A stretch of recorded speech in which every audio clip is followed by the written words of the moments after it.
Have you ever clicked on something you knew would destroy you, but you did it anyway? 8 months after our wedding, on a quiet Saturday in my home office, I opened our shared computer to clean up old files. Nothing remarkable, nothing suspicious. Until I saw it, Aubrey's iCloud still synced, and a folder named, "Goodbye, do not open." My stomach sank.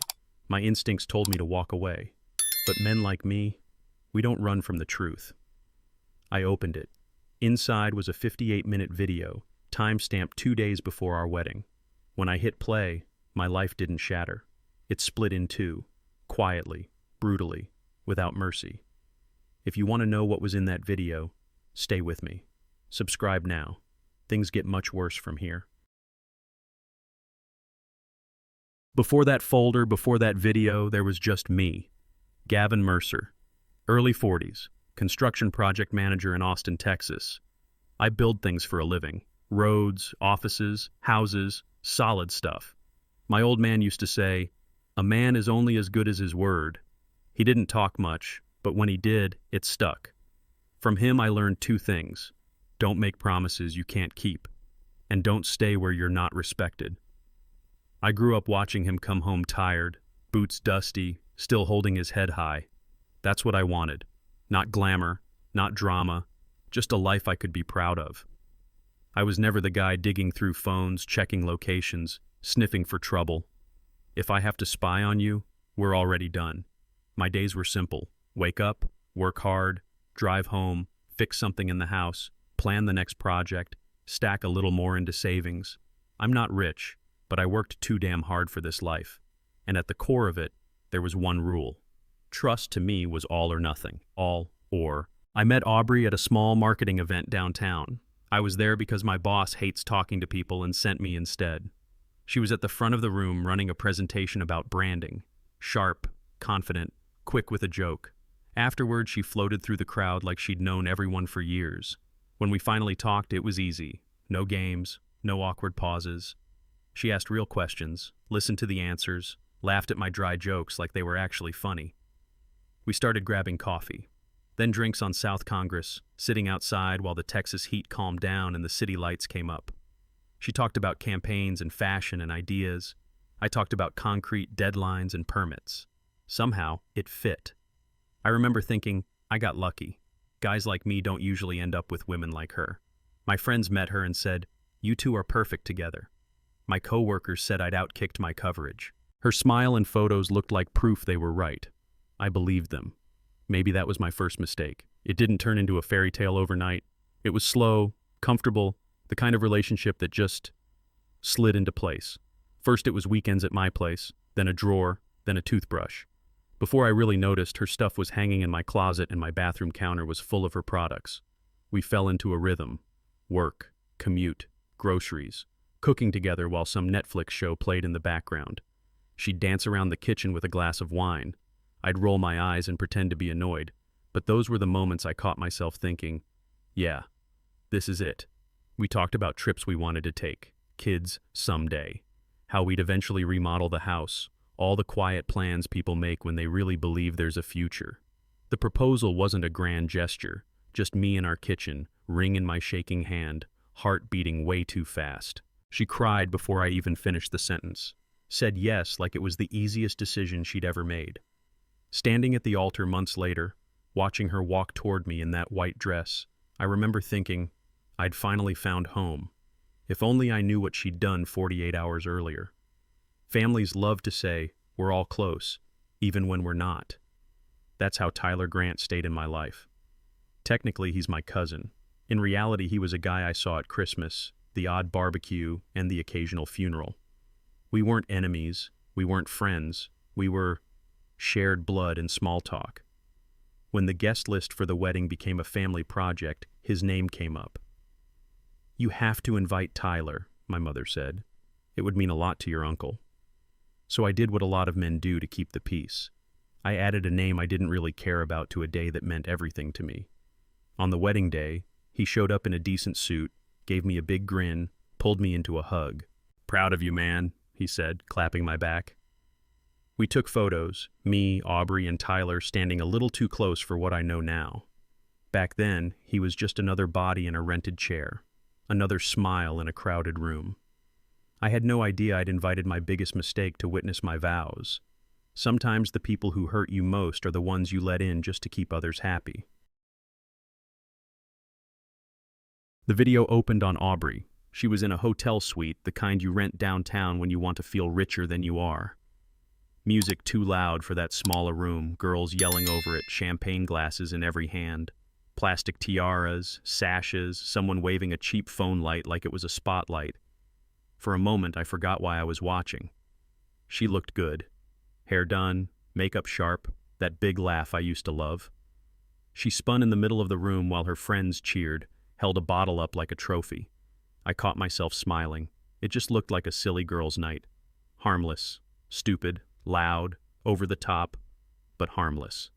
I remember thinking, this is what women do before they say goodbye to being single. Nothing more, nothing less.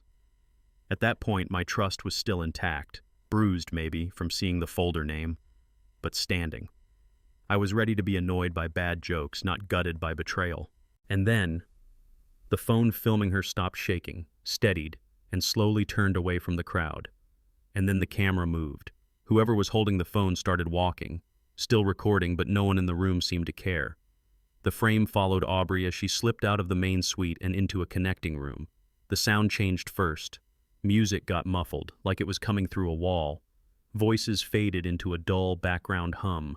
The lighting was softer in there, warmer, more private. And that's when I saw them. 3 guys. Not hotel staff, not caterers, just men in jeans and t-shirts, beer bottles in their hands, standing around like they belonged. Aubrey didn't flinch, didn't look confused, didn't ask who they were or why they were there. She smiled, a real smile, the kind you give someone you already know.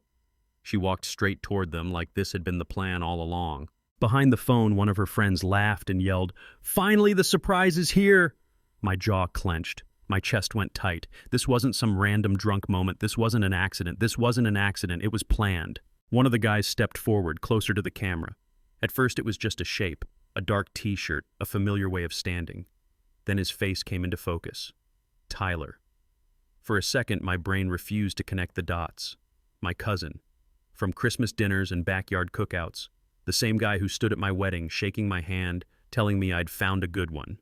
Seeing him there, in that room, with her, hit me like a truck. My stomach dropped so fast I felt a little dizzy. It wasn't just some random stranger. It wasn't some faceless mistake she could blame on tequila. It was family. Aubrey walked straight up to him like it was the most natural thing in the world. She slid into his arms, fingers tracing slowly down his forearm, that slow, familiar touch you don't use on someone you barely know. He smiled down at her. She leaned in, laughing at something he said. In the background, her friends cheered, whistled, held their phones up. No one looked surprised. No one looked uncomfortable. I realized, watching that screen in my quiet home office, I was the only one who hadn't known. That was the first crack in the picture-perfect story I'd been sold. Tyler's hand slid around Aubrey's waist like it had been there 1,000 times. He pulled her closer, said something low in her ear. She laughed, soft, private, the kind of laugh she used to save for me. And then they kissed. Not a quick, stupid peck, not a drunk dare. Slow, intentional. The kind of kiss you only give someone you already belong to. I felt it in my chest, not my head, like someone had driven a fist straight through my ribs and squeezed. My throat went dry, my hands started shaking. I slammed the spacebar, paused the video, and just stared at the frozen frame, her lips on his fingers digging into her hip. My wife, my cousin. I stood up, paced the length of the room, back and forth like a caged animal. Every part of me wanted to put my fist through a wall, through the screen, through something.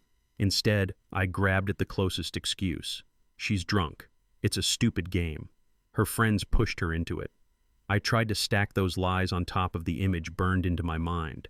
I tried to bury it under maybe and what if. I tried to lie to myself before I admitted she had lied to me. Eventually, I sat back down and hit play again. If I was going to bleed, I wanted to see the whole wound. The more I watched, the less room there was for excuses.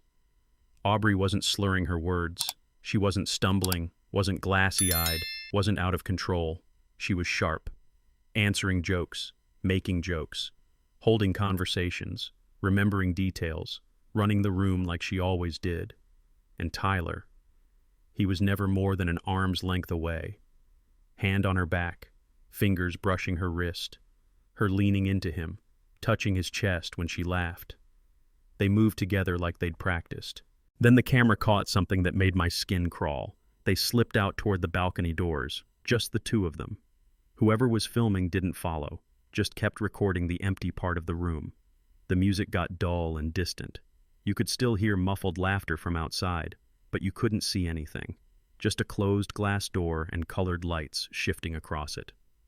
I stared at that door on the screen, grinding my teeth. My thumb slid along the progress bar. I fast-forwarded, heart pounding, waiting to see how they came back in. When they finally stepped back into frame, it felt like someone pressed a boot on my chest. Her blouse was wrinkled in the wrong places. Collar pulled, one button strained. Her lipstick was smeared just enough to notice if you were looking for it. And I was looking for everything now. Tyler came in right behind her, one hand casually adjusting his belt like he hoped no one saw. He turned his face slightly away from the camera. Not enough to look guilty, just enough to not be fully caught. One of Aubrey's friends let out this sharp little laugh and said something I couldn't quite catch, but the tone was clear. It was the sound people make when they're in on the joke. The whole room reacted. Grins, side eyes, another comment thrown out, half covered by the music. Aubrey just shrugged, smirked, took a sip from her drink like nothing about her was out of place.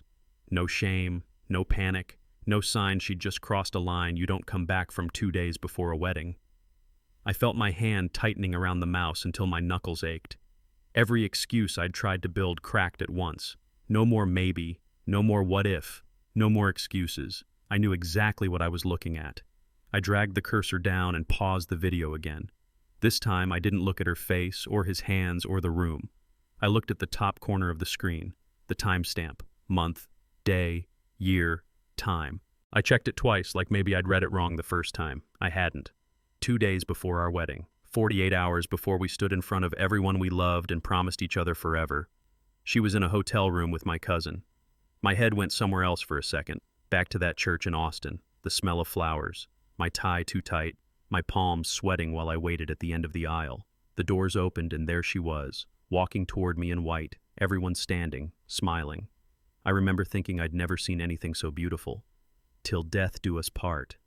I said it like a man signing his name in stone. She repeated the words back to me, eyes shining, voice steady. I snapped back to my home office. Same woman, same face, different truth. I slammed the laptop shut so hard it echoed through the house. I stood up too fast and had to put a hand on the wall to steady myself. My breath came in short, sharp bursts, like I'd just run up a flight of stairs. Every instinct in me screamed one thing: call her, drag her home, put that video on the TV and make her watch it with me in the room. I pictured it, me yelling, her crying, things breaking, neighbors hearing every word through the walls. Police maybe getting called if it got loud enough. 2 people tearing each other apart in a house I had worked years to afford. That's the version of me I almost became. But then I heard my father's voice in the back of my head. A man's dignity is worth more than any outburst. I let that sit. Let the rage slam around inside my chest without giving it an exit. Don't react. Collect. If she could lie for months, hide this, smile in my face, stand at an altar with that on her conscience, then I needed more than anger. I needed facts, proof, leverage. Anger is expensive. I couldn't afford it. Sitting there in that silent room, one name popped into my head. Ron Halpern. A guy from work had used him during a messy corporate case, missing money, shady partners. Called him the kind of man who finds what people pray stays buried. I grabbed my phone and scrolled through old texts until I found the thread. Just a first name and a number. No emoji, no small talk. My thumb hovered for a second. What do you even say to a man whose whole job is uncovering secrets, when the secret is your marriage? I kept it simple. I need help. It's personal. It's about my wife. I stared at the message for a beat, then hit send. The little dots popped up almost immediately. Tomorrow 9 a.m., Joe's Coffee. We'll talk. That was it. No comfort, no questions, just business. I set the phone down on the desk and leaned back in my chair. The house felt different. Same walls, same furniture, but now it felt like a crime scene I hadn't noticed before. If this was just the tip of the iceberg, I needed to see how deep it went. That evening, when Aubrey walked through the door, the house pretended nothing had changed. She dropped her bag on the counter, kicked off her shoes, and came straight over to me on the couch. Kissed me like any other day, like there wasn't a video on my laptop that could burn her entire life down. "How was your day?" she asked, casual, opening the fridge like she owned every inch of the place. I swallowed. "Pretty quiet," I said. "Cleaned up some files, watched a few videos online." Not a lie. Just not the kind of truth she deserved anymore. I watched her move around the kitchen, talking about a meeting, a client, some drama at work. Every gesture looked rehearsed now. The way she touched my shoulder when she walked past. The way she laughed at her own story. The way she leaned in on the couch, head on my chest, like I was still her safe place. Sleeping next to her felt wrong. But the idea of blowing everything up without a plan, of losing the life I thought we had in one screaming match, felt worse. So that night, she closed her eyes and fell asleep beside me. And I lay there, staring at the ceiling in the dark, wide awake in a marriage that was already over. Because the next 48 hours would decide the rest of my life. Joe's Coffee at 9 a.m. smelled like burnt beans and old conversations. I walked in feeling like everyone could somehow see what I knew. Ron was already there, mid-50s, plain shirt, no small talk in his eyes. He shook my hand once, sat back down, and got straight to it. "Devices?" he asked. "Cloud, email, backups. What does she use?" Hearing it out loud made my stomach twist. I pulled out a notebook where I'd written everything down. Her iCloud, Gmail, old Yahoo she still used for store discounts, the shared computer, the model of her phone. Handing that list over felt like betraying her. But then I remembered the balcony, Tyler's hand on her, the smeared lipstick. If she could do that and still look me in the eye.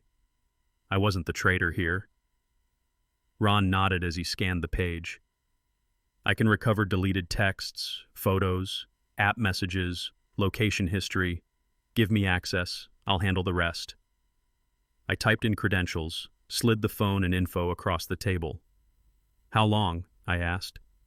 48 hours, max," he said. 48 hours. Same number as that timestamp.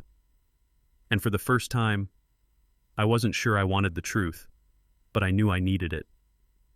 Those 2 days felt longer than the entire 8 months of our marriage.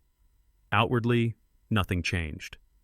I still woke up at 6, showered, drove to the job site, walked through plans with my crew, talked about concrete pours and inspections like my world wasn't hanging by a thread.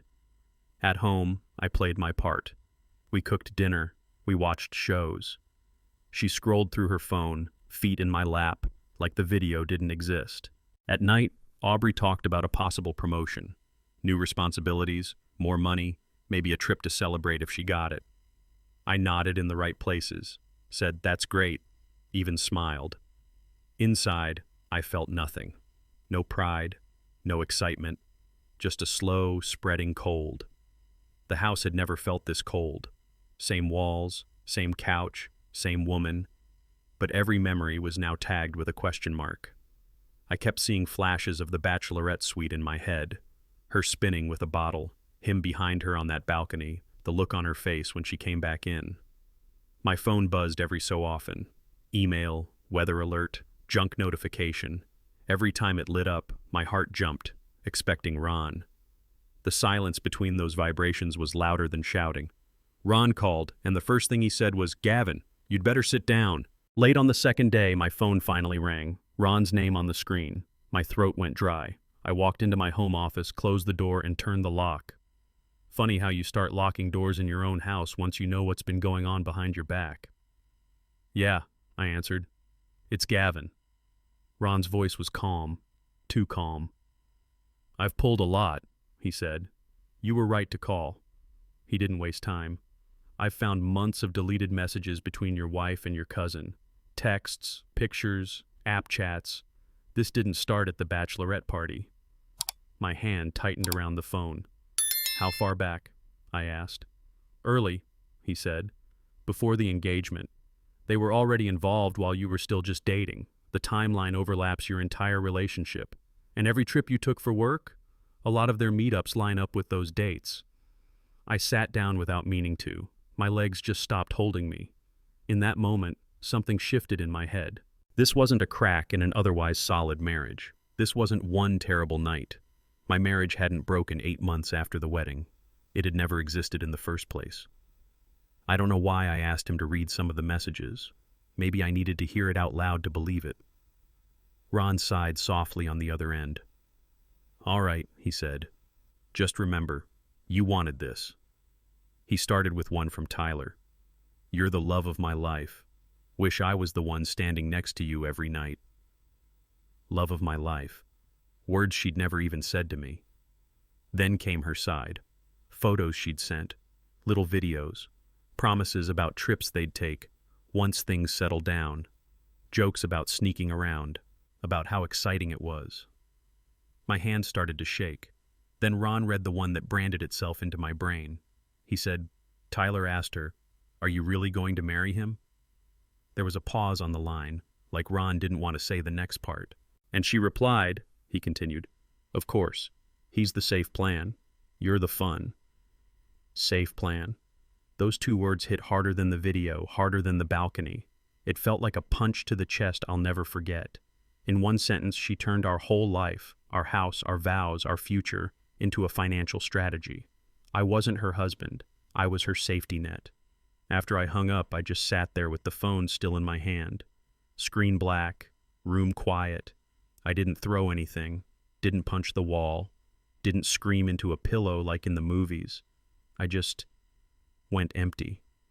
It felt like the floor under my life dropped out all at once. Same house, same furniture, same ring on my finger, but nothing underneath it anymore. I stared at the window for a long time, watching the light change on the wall. My mind kept replaying that one line on a loop. He's the safe plan, you're the fun.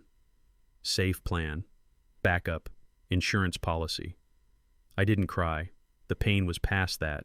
It settled into something heavier, quieter. And in that quiet, another part of me woke up. The part that reads contracts, checks numbers, double-checks measurements before pouring concrete. The part that fixes things or tears them down clean. If she treated marriage like a contract she could exploit, I'd treat it like a contract I would actually read. If she'd played a game, then from this point on, I was done playing blind. That word contract jogged something in my memory. The prenup. Before we got married, my attorney had pulled me aside. You're not a millionaire, Gavin, he'd said, but you've got a house, savings, a career. Protect it. I remember feeling almost guilty sitting in his office, papers on the desk, like planning for what if meant I didn't believe in forever. He insisted. It's not about romance, it's about reality. So we did it. A prenuptial agreement, plain English, nothing crazy. My premarital assets stayed mine. Cheating changed everything in my favor. When I brought it home, Aubrey skimmed the first page, then laughed. I trust you, she said, kissing my cheek. Just tell me where to sign. She signed it like it was a delivery receipt. No questions, no lawyer of her own, just confidence I'd never be the man to use it. Sitting in my home office now, I pulled that same document out of the file drawer, laid it flat on the desk, read every line like it was the first time. There it was in black and white. Infidelity, disclosure, division of assets. She'd signed thinking it was just paperwork. She had no idea she was signing her exit terms. The next time I spoke to Ron, my voice didn't shake. I knew what I needed now. I want everything, I told him. Messages, dates, locations, screenshots. Put it all together. He didn't sound surprised. I'll compile a full report, he said. You'll have timestamps, logs, and copies of everything she tried to erase. When the file hit my inbox, I stared at the subject line for a long second before opening it. Dozens of pages, photos, chat exports, location trails lining up perfectly with the nights I'd been out of town. I downloaded it and saved it into a new folder on my desktop. I didn't call it evidence or Aubrey. I named it one word: truth. I sat there, weighing my options. Blow up, scream, smash everything we owned in the name of emotion, or hit her once, clean, precise, with facts she couldn't twist. I chose the second. That afternoon, I connected my laptop to the TV in the living room, checked the cable, cued the bachelorette video, and kept the dossier one click away. If she wanted to perform, tonight would be her last show. That evening she came home glowing. Door swung open, keys hit the bowl, heels off in 2 steps. "I think I'm getting the promotion," she said, excitement spilling out of her. "My boss hinted at it today." I was already on the couch, TV on the home screen, remote in my hand. I'd been sitting there long enough for the room to feel numb. She dropped down beside me, close, like always, warm, familiar, the version of her I used to be grateful for. She kept talking, about new responsibilities, a bigger paycheck, maybe finally taking that trip she'd been mentioning for months. I listened just long enough. Then I cut in, calm. "Before you keep going," I said, eyes still on the TV, "there's something I need to show you." She laughed softly. "What is it?" she asked. "Old vacation photos? Our wedding video?" She leaned back into the couch, relaxed, still smiling. She had no idea what was coming. I scrolled through the inputs and opened the folder, selected the file I knew by heart now. The bachelorette party video filled the screen. "Just watch," I said. At first she didn't flinch. The video opened on the hotel suite, balloons, cheap decorations, women shouting over the music. Aubrey actually smiled a little. "Oh my God, I forgot they filmed this," she said, almost nostalgic. She watched herself on the screen, laughing, dancing, holding a bottle, crown crooked on her head. For a few seconds, she was just another woman on another wild night. Then the guys walked into frame, her smile cracked. Not all at once, just a small twitch at the corner of her mouth, the way a glass first starts to fracture. She went quiet. I felt her eyes slide over to me, but I didn't look back. I didn't say a word. When Tyler stepped forward and his face showed clearly on the TV, she actually jerked, like someone had slapped her. "Gavin," she whispered. I kept my gaze on the screen. "Just watch," I said. She lasted maybe 3 more seconds before she lunged for the remote. I tightened my grip, arm locked, eyes still on the TV. For the first time since I'd known her, she wasn't the one controlling the scene. Then came the part I knew was going to break whatever story she'd prepared. The balcony, the kiss, the return. On the screen, Tyler pulled her in by the waist. She leaned up and they kissed like there was no tomorrow, no vows coming, no husband waiting at the end of an aisle. Beside me, Aubrey snapped. "Turn it off!" she shouted, voice sharp, higher than usual. "I was drunk. It was stupid. It meant nothing." I pressed pause. The room went dead quiet. Their frozen faces stayed on the TV, her lips on his hand on her body. I turned my head and looked at her for the first time since the video started. "Sit down," I said. No yelling, no curse words, just an order. Something in my tone must have hit her. She hesitated, then slowly sank back onto the couch, hands shaking, eyes wet. "Gavin, please," she started, reaching for me. I pulled my arm away, held her gaze. "Drunk doesn't explain what I'm about to show you next," I said. The video was just the surface. The real damage was in the messages she thought were gone. I reached over to the coffee table and pulled my laptop toward me. Her eyes followed every movement. "You saw the video," I said quietly. "Now you're going to hear the rest." I opened the dossier Ron had sent. Dozens of pages. I didn't show her all of it, just picked a few lines that told the story clearly enough. I started reading. Messages from Tyler. "You're the love of my life. I hate that you go home to him." Plans laid out in text. Meet here when I'm on site. Meet there when I'm traveling. Jokes about how easy it was to fool me. Then I got to the one that changed me. "Tyler, are you seriously going to marry him?" Her reply, right there on the screen in front of us both. "Of course. He's the safe plan. You're the fun." She broke then. Tears. Full panic. She lunged for the laptop. Gavin, stop, please. Those messages are old. I've changed. I love you now. I swear. I pulled it out of her reach and looked at her. Safe. Plan, I repeated, each word its own sentence. Tell me, was I ever anything more than that to you? She started talking fast, the way people do when they're trying to outrun the truth. She said she'd been scared. Scared of being alone. Scared I'd leave if she wasn't perfect. Scared to give up the stability I offered. Scared to give up the rush Tyler gave her. I was stupid, she kept saying. I wanted both worlds. I didn't think it would go this far. I didn't think you'd ever find out. I let her speak. Didn't interrupt. Didn't comfort. Didn't argue. Her words just slid past me. I watched her mouth move, watched her reach for my hands, watched the fear finally catch up to her. Inside, I felt nothing. Just a cold, steady clarity. When she finally ran out of excuses, I nodded once. All right, I said. Then you'll appreciate what I did next. She frowned. I booked dinner, I told her. You, me, Tyler, and his fiancée. Tonight. I told them we needed to talk about the wedding. All the color drained from her face. You didn't, she whispered. I did. And now you have two choices, I said. You tell me everything, every detail, right now, or I send the video and all these messages to her before dinner. She stared at me, shaking. I tilted my head toward the end of the table where my phone lay face down, screen lit, red dot on. And just so you know, I added, voice low, this entire conversation is being recorded. That was the moment she finally broke. Whatever script she'd prepared in her head fell apart.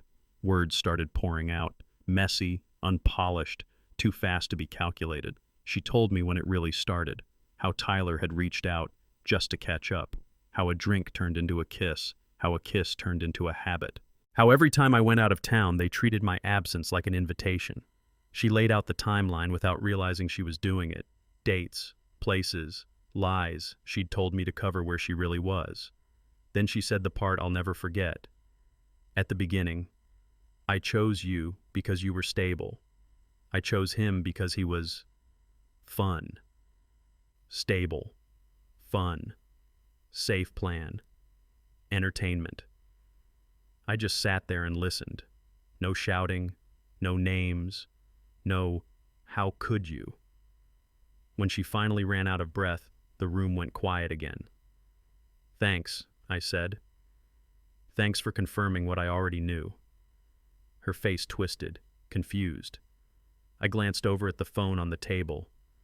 Screen still lit, little red recording light blinking steadily. I didn't need her tears. I needed her words, recorded. The next morning I didn't ask her how she slept. I didn't ask her anything.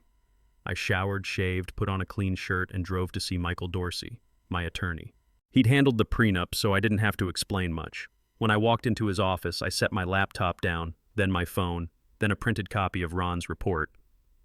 Morning, Gavin, he said. Rough couple of days? You could say that, I answered. We went through everything. The video, the balcony, the messages, the recording from last night. Michael's face didn't show shock. Lawyers see too much for that. But he did raise his eyebrows once or twice. Then I handed him the prenup. He read it slowly, flipping pages, underlining lines with his pen. Fraudulent inducement into marriage, he said. Clear infidelity. And this agreement is tight. Your premarital assets are protected. With this evidence, we can push for the cleanest break possible. Divorce? I asked. Divorce, he confirmed. On paper, it'll look simple. In reality, it's going to sting. For her. He leaned back, looking at me over the document. You're in a much stronger position than you think, Gavin. For the first time since I clicked that folder, I felt like I wasn't the one on the back foot anymore. When the papers were finally served, I wasn't there. I was at work, walking a site, talking about load-bearing walls while my marriage was being formally put on a countdown. Aubrey called me 3 times in a row. I watched the screen light up. Didn't pick up once. Then came the texts. Then a long email. She wrote about being young, about pressure, about fear, how she didn't know what real love was back then, how the affair didn't mean what it looked like, how losing me would destroy her. I read every line, not because I was tempted, but because I wanted to know exactly how she spun the story in her own head. When I finished, I closed the email and didn't type a single word back. Self-respect is non-negotiable. She'd had years to choose respect. I was done rewarding regret that only showed up after consequences did. That night, I opened her contact on my phone. I looked at her name for a long second, Aubrey Mercer, and the photo we'd taken on some happier day. Then I hit block. A small tap on a glass screen, but it cut the last direct line she had to me. Courtrooms aren't built for romance. They're built for records, for facts. On the day of the hearing, I sat beside Michael in a room that smelled like dust and tired air conditioning. Aubrey was across the aisle with her attorney, mascara already smudged before anything started. Michael laid everything out methodically. The video, the investigator's report, printed messages, the audio file of her confession at our kitchen table. Aubrey cried, told the judge she'd changed, said she loved me, that it was a horrible mistake, that she wasn't that person anymore. The judge listened, but not the way a friend listens, more like a mechanic checking a car, looking at damage, not feelings. Then he turned back to the documents, to the prenup with her signature, to the dates, to the pattern. The agreement was enforced as written. The house stayed mine. My savings stayed mine. Most shared assets leaned heavily in my favor. On the final paperwork, under grounds for divorce, it was written in firm, permanent ink, infidelity by the wife. When we walked out of that courthouse, Michael shook my hand. I stepped into the sunlight and took a slow breath. I'd lost a marriage built on lies, but I walked out with my name, my home, and my dignity intact. Time didn't fix everything, but it did put distance between me and the mess. 6 months after the divorce, then 9, then a year. Life shrank down to simple things again. Work, sleep, eat, repeat. I threw myself into a big project, out-of-town sites, long drives, days that blended together. Concrete made more sense than people. Blueprints didn't lie. I trimmed my life down to what I could trust. Stopped answering texts from anyone who still grabbed drinks with Aubrey. Not out of bitterness, just because secondhand loyalty felt like secondhand smoke. Morning gym, coffee, job site, dinner alone, a quiet house that finally stayed quiet.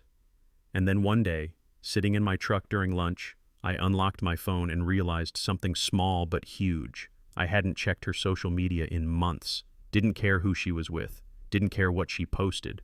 For the first time, her life felt like background noise. And I thought that was the end of the past. But the past wasn't done with me yet. Somewhere inside that new routine, I started talking more to Melissa. She worked in HR, sharp, organized, unbothered by the noise most people drown in. We'd traded safe hallway hellos for years, forms, schedules, polite jokes. After everything, those small chats started stretching. A couple minutes in the break room, a few laughs over some ridiculous corporate email. Then one random Tuesday, we ended up at the same table for lunch. Nothing planned, nothing forced, and it just fit. Not sparks, not drama, just two adults eating sandwiches and saying real things. She didn't pry, didn't treat my past like gossip. When she finally asked questions, they were direct, not delicate. Around her, I didn't feel like I was performing. I didn't feel like the safe plan. I felt like myself, tired, rebuilding, honest. And then one afternoon, as lunch was ending, I heard myself say, "Hey, you want to grab a drink after work sometime?" She smiled, simple, warm, without calculation. "Yeah," she said, "I'd like that." In that moment, I didn't know it yet, but that small yes was about to change everything that came after. The drink after work turned into a couple more nights like that, then a small company event, then another. Somewhere along the way, grabbing a drink stopped feeling like two coworkers killing time and started feeling like something real. We talked early about it, not some big dramatic conversation, just two adults being honest. No promises we can't keep, she said. No pretending we're perfect, I added.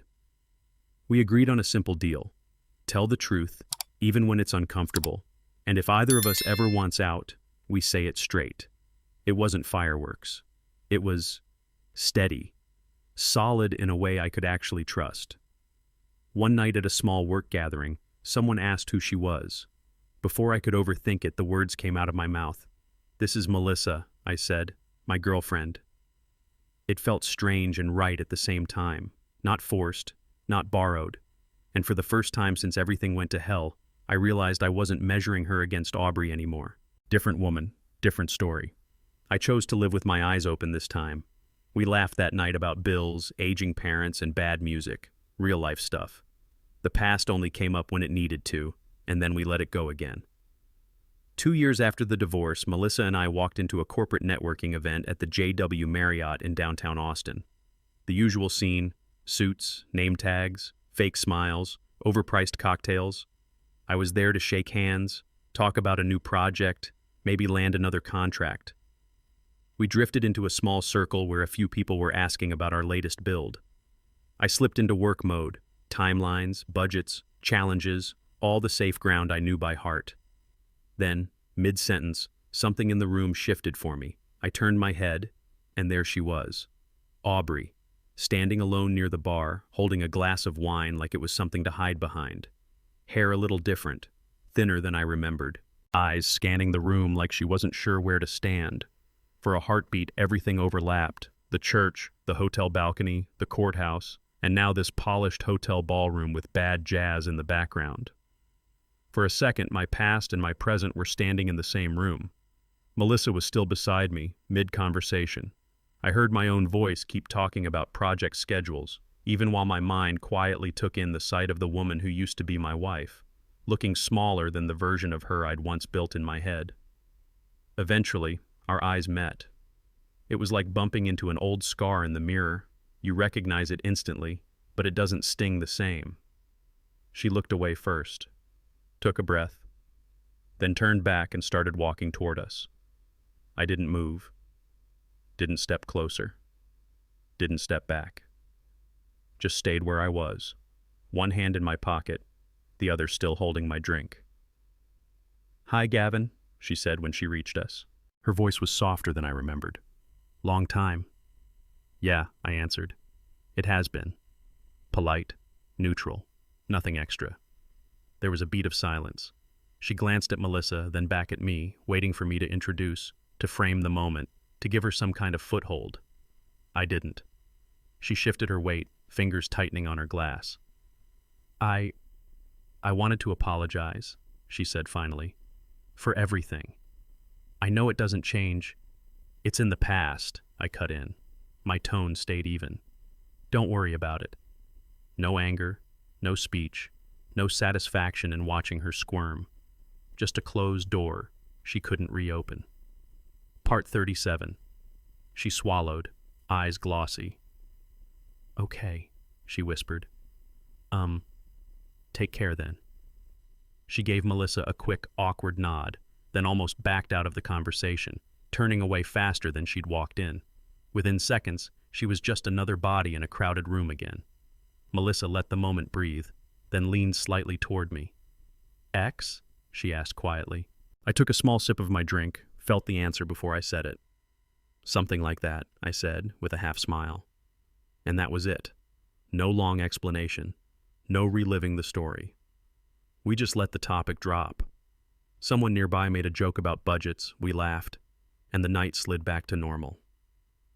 Later, walking out to the parking garage, Melissa told me a stupid story about a coworker mix-up in HR, and we both laughed harder than it deserved. At some point between the lobby and my truck, I realized something important. Thinking about Aubrey didn't hurt, didn't burn, didn't twist my stomach or tighten my chest. It didn't feel like anything at all. And that's when I knew I was finally out of that chapter for good. A few months later, life was busy again, in a good way. There was talk of a big promotion at work, more responsibility, more money, and possibly a move to a different part of Austin. So one Saturday, I was back in my home office, doing what started this whole thing in the first place.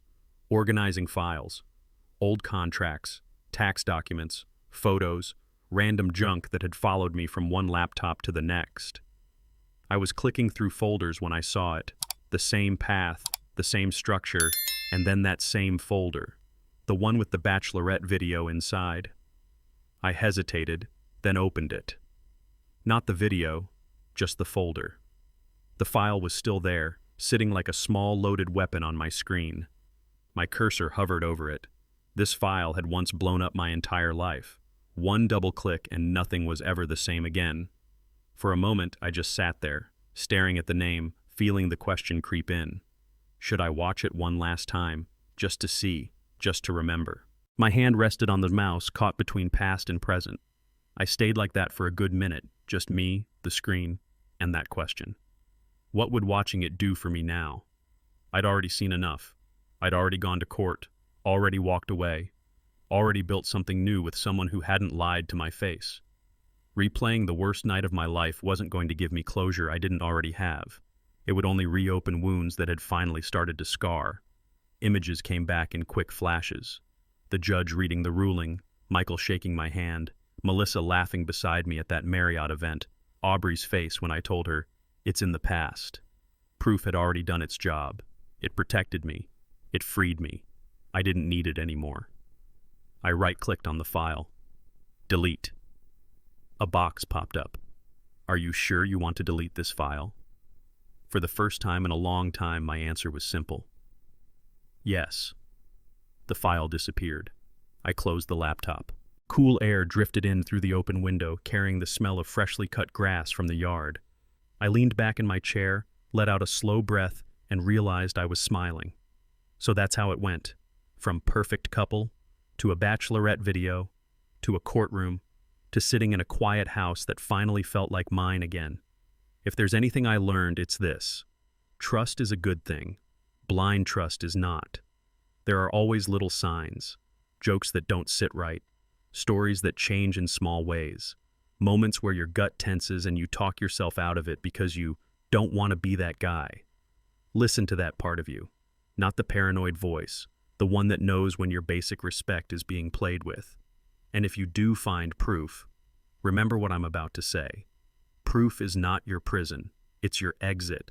You are not meant to live as someone's safe plan, their backup, their stability package while they chase fun somewhere else. You're allowed to want the whole thing, respect, honesty, loyalty. If you're a man listening to this and your trust has been shattered, remember, you don't have to stay where you're not respected. You always have a way out. If any part of my story hit home, tell me in the comments. Subscribe, stick around, and if you're ready, share your story too.